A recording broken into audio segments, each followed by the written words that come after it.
Salam jemaat terkasih, salam sejahtera bagi kita semua.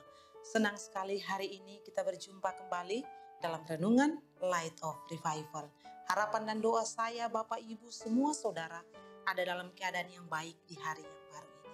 Mari kita sama-sama merenungkan firman Tuhan yang terambil dalam kitab Ayub pasal 2 ayat 9 dan ayat yang ke-10. Demikian bunyi firman Tuhan.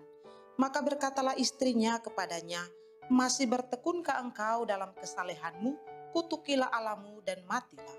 Tetapi jawab Ayub kepadanya, engkau berbicara seperti perempuan gila. Apakah kita mau menerima yang baik dari Allah, tetapi tidak mau menerima yang buruk? Dalam kesemuanya itu, Ayub tidak berbuat dosa dengan bibirnya. Mengenal setiap pencobaan. Bapak Ibu Saudara terkasih dalam Tuhan Yesus Kristus, kisah ini berbicara dengan begitu detail tentang pencobaan yang hebat yang dialami oleh seorang manusia yang bernama Ayub. Pencobaan itu dimulai dengan dia kehilangan harta kekayaannya. Kemudian pencobaan itu naik ke level di mana semua anak-anaknya mati secara tiba-tiba. Kemudian pencobaannya itu naik lagi dengan dia menerima borok atau penyakit yang begitu menyakitkan pada tubuhnya. Dan cobaan yang lebih, yang tidak kalah hebat adalah pencobaan yang datang dari istrinya sendiri. Saudara, istrinya datang kepada Ayub di saat dia mengalami cobaan yang sangat hebat. Namun sebagaimana dalam bacaan kita tadi, ayat 9 dan ayat ke-10.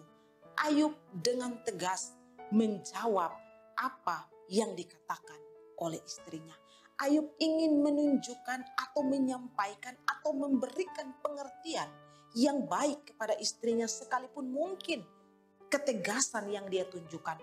Ayub mau supaya istrinya tidak hanya taat setia menilai Tuhan dari berkat-berkat saja yang dia terima, tetapi juga ketika Tuhan gantikan itu dengan bencana, di sana pun mereka harus tetap setia kepada Tuhan. Dan pada akhirnya dalam cerita tentang Ayub, kita mendapati bahwa Ayub menang menghadapi cobaan tersebut. Kita bisa bertanya, mengapa Ayub mampu dan begitu kuat menghadapi pencobaan?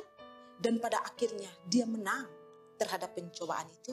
Ini menunjukkan Ayub adalah orang yang sungguh memiliki iman yang sejati. Lalu kita juga dapat melihat di sana bahwa Ayub mengandalkan Tuhan di dalam menghadapi setiap pencobaan yang diizinkan dia alami. Dan kita juga menemukan di sana dari Ayub adalah dia tidak kompromi dengan dosa, tidak kompromi untuk melakukan dosa, sekalipun itu disampaikan oleh orang yang dia kasihi, yakni istrinya sendiri. Jika demikian, apa pelajaran yang bisa kita petik dari seorang Ayub? Kita belajar bahwa bagi orang-orang percaya, setiap kita pasti mengalami pencobaan.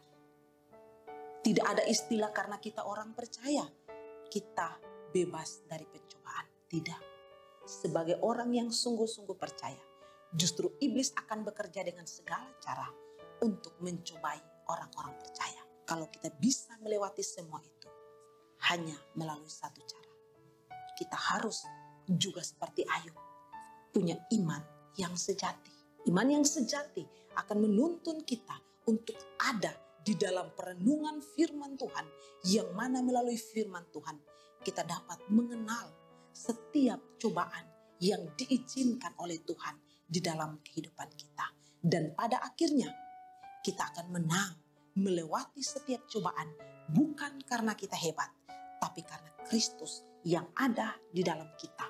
Bukan karena kita hebat, tapi karena Roh Kudus yang diam di dalam kita, yang juga memampukan kita untuk menghadapi setiap pencobaan, melewati itu, hingga ada hal-hal indah yang Tuhan siapkan, sediakan, dan nyatakan bagi orang-orang percaya. Kiranya Tuhan memberkati kita.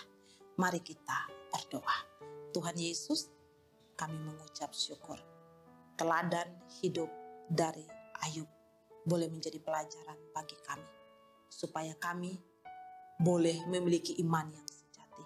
Kami tidak kompromi dengan dosa dan kejahatan, dan kami boleh dapat melakukan apa yang Tuhan kehendaki dalam kehidupan kami. Terima kasih Tuhan, di dalam nama Yesus. Amin. Saudara terkasih, mari terus jadikan firman Tuhan sebagai pelita dan terang di sepanjang hidup kita. Tuhan Yesus memberkati.